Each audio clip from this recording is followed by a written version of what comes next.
Good evening and welcome to the Way of Salvation Christian Church presents the 1-year Chronological Bible 365-day reading plan brought to you by Tyndale House Publishers.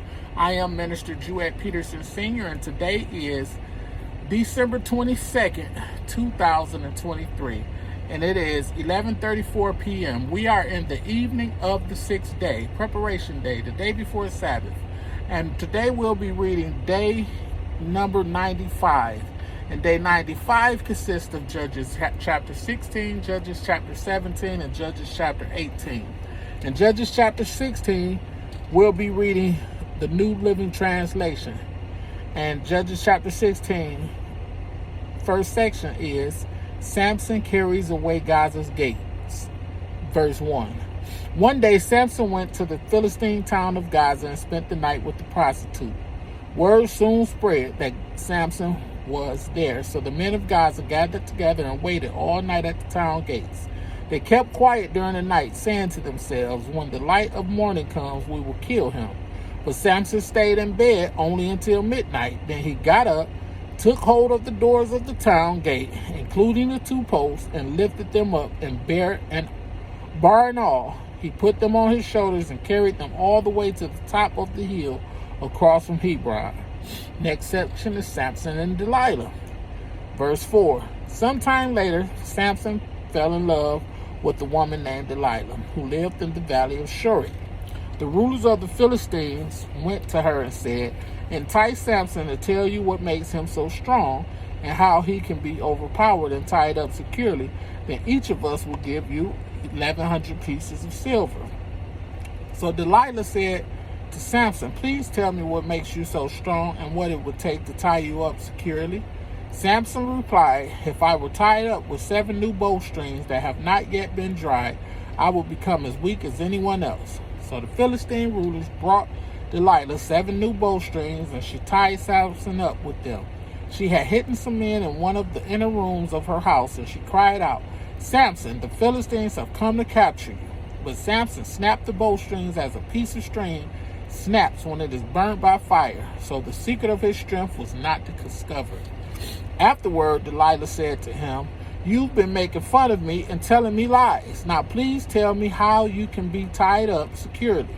Samson replied, If I were tied up with brand new ropes that had never been used, I will become as weak as anyone else." So Delilah took new ropes and tied them up with them. The men were hiding in the inner room as before, and again Delilah cried out, "Samson, the Philistines has come to capture you." But again Samson snapped the ropes from his arms as if they were thread. Then Delilah said, "You've been making fun of me and telling me lies. Now tell me how you can be tied up securely." Samson replied, "If you were to weave the 7 braids of my hair into the fabric of your loom and tighten it with the loom shuttle, I would become as weak as anyone else." So while he slept, Delilah wove the 7 braids of his hair into the fabric. Then she tightened it with the loom shuttle. Again she cried out, "Samson, the Philistines have come to capture you." But Samson woke up, pulled back the loom shuttle, and yanked his hair away from the loom and the fabric. Then Delilah pouted, "How can you tell me I love you when you don't share your secrets with me? You've made fun of me 3 times now, and you still haven't told me what makes you strong." So she tormented him with her nagging day after day until he was sick to death of it. Finally, Samson shared his secret with her. "My hair has never been cut," he confessed, "for I was dedicated to God as a Nazirite from birth. If my head was shaved, my strength would leave me and I would become as weak as anyone else." Delilah realized he had finally told her the truth, so she sent for the Philistine rulers. "Come back one more time," she said, "for he has finally told me his secret." So the Philistine rulers returned with the money in their hands.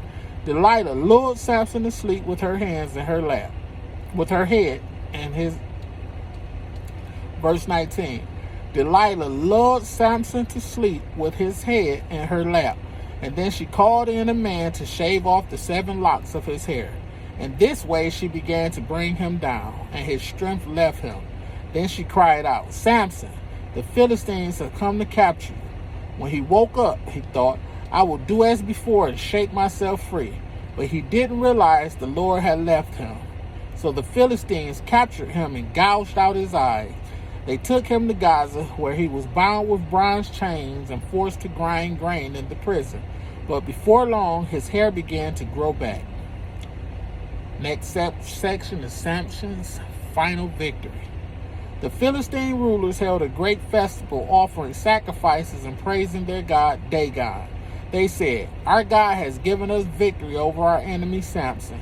When the people saw him, they praised their God, saying, "Our God has delivered our enemy to us. The one who killed so many of us is now in our power." Half drunk by now, the people demanded, "Bring out Samson so he can amuse us." So he was brought from the prison to amuse them, and they had him stand between the pillars supporting the roof. Samson said to the young servant who was leading him by the hand, "Place my hands against the pillars that hold up the temple. I want to rest against them." Now the temple was completely filled with people. All the Philistine rulers were there, and there were about 3,000 men and women on the roof who were watching as Samson amused them. Then Samson prayed to the Lord, "Sovereign Lord, remember me again, O God. Please strengthen me just one more time. With one blow, let me pay back the Philistines for the loss of my 2 eyes." Then Samson put his hands on the 2 center pillars that held up the temple. Pushing against them with both hands, he prayed, "Let me die with the Philistines." And the temple crashed down on the Philistine rulers and all the people. So he killed more people when he died than he had during his entire lifetime. Later, his brothers and other relatives went down to get his body. They took him back home and buried him between Zorah and Eshtaol, where his father Manoah was buried. Samson had judged Israel for 20 years. Judges chapter 17. Micah's idols. Verse 1. There was a man named Micah who lived in the hill country of Ephraim. One day he said to his mother, "I heard you place a curse on the person who stole 1,100 pieces of silver from you. Well, I have the money. I was the one who took it." "The Lord bless you for admitting it," his mother replied. He returned the money to her, and she said, "I now dedicate these silver coins to the Lord. In honor of my son, I will have an image carved and an idol cast." So he returned the money to his mother. She took 200 silver coins and gave them to a silversmith, who made them into an image and an idol, and these were placed in Micah's house. Micah set up a shrine for the idol, and he made a sacred ephod and some household idols. Then he installed one of his sons as his personal priest. In those days, Israel had no king. All the people did whatever seemed right in their own eyes. One day, a young Levite who had been living in Bethlehem in Judah arrived in that area. He had left Bethlehem in search of another place to live, and as he traveled, he came to the hill country of Ephraim. He happened to stop at Micah's house as he was traveling through. "Where are you from?" Micah asked. He replied, "I am a Levite from Bethlehem in Judah, and I am looking for a place to live." "Stay here with me," Micah said, "and you could be a father and priest to me. I will give you 10 pieces of silver a year, plus a change of clothes and your food."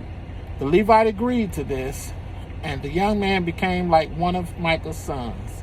So Micah installed the Levite as his personal priest, and he lived in Micah's house.